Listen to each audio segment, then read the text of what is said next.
Assalamualaikum sahabat Gerbang Rahasia. Bayangkan, di berbagai belahan dunia, sejak zaman purba, manusia selalu mencari cara untuk berhubungan dengan hal-hal yang tak terlihat. Mereka percaya bahwa ada kekuatan di balik dunia nyata, kekuatan yang tidak dapat dijelaskan oleh logika, namun bisa dirasakan melalui simbol, mantra, dan tindakan tertentu. Dari keyakinan inilah lahir berbagai ritual kuno yang dipercaya memiliki kekuatan gaib. Ritual-ritual ini dilakukan bukan hanya untuk meminta perlindungan, tetapi juga untuk memperoleh kekuatan, pengetahuan, bahkan untuk mengendalikan nasib. Bayangkan sekelompok manusia kuno berkumpul di tengah hutan lebat. Malam begitu pekat, hanya diterangi cahaya obor dan rembulan.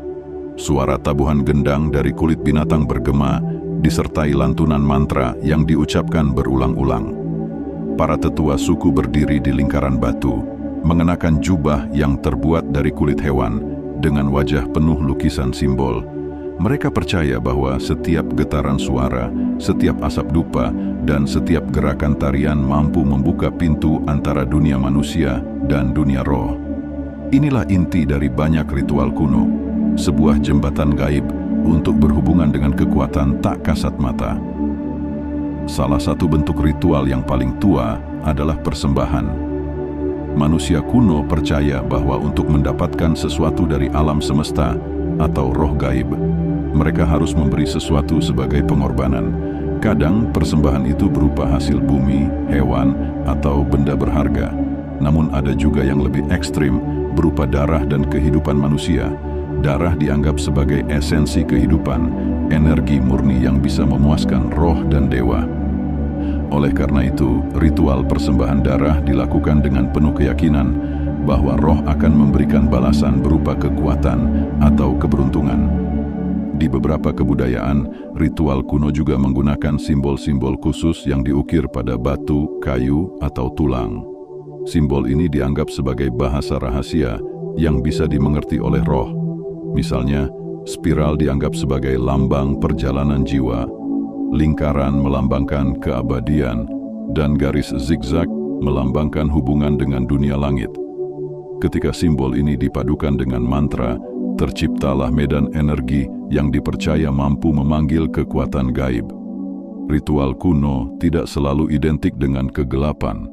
Ada juga ritual penyembuhan yang dilakukan dengan doa, nyanyian, dan tarian. Para tabib suku menggunakan ramuan dari akar, daun, dan bunga, lalu memadukannya dengan mantra. Mereka percaya bahwa penyakit bukan hanya berasal dari tubuh, tetapi juga dari gangguan roh. Maka penyembuhan harus dilakukan dengan cara menyelaraskan tubuh, pikiran, dan jiwa melalui kekuatan gaib.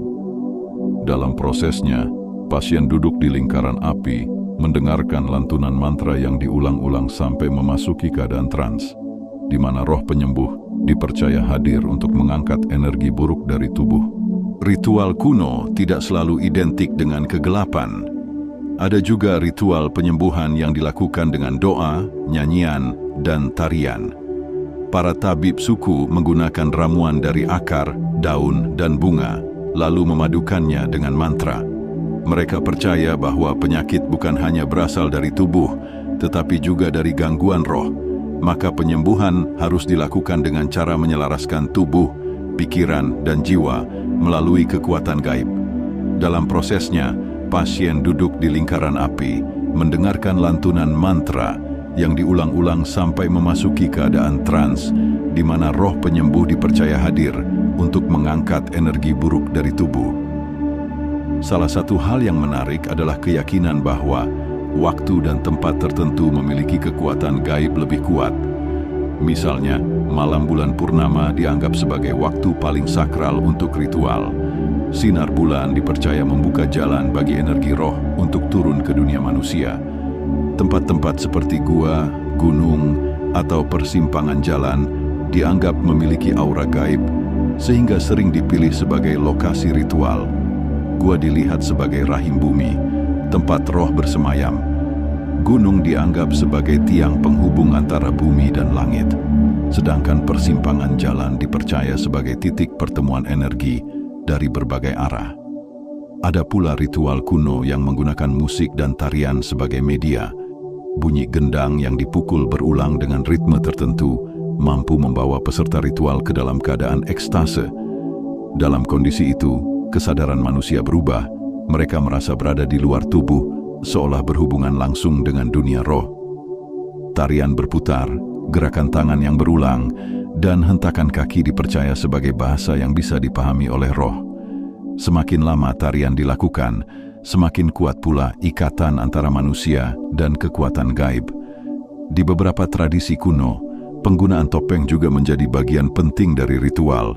Topeng bukan sekadar hiasan, melainkan dianggap sebagai wadah roh.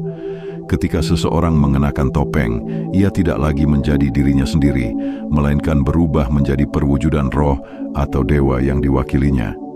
Suaranya berubah, gerakannya berbeda, dan kepribadiannya seakan tertutupi oleh kehadiran entitas lain.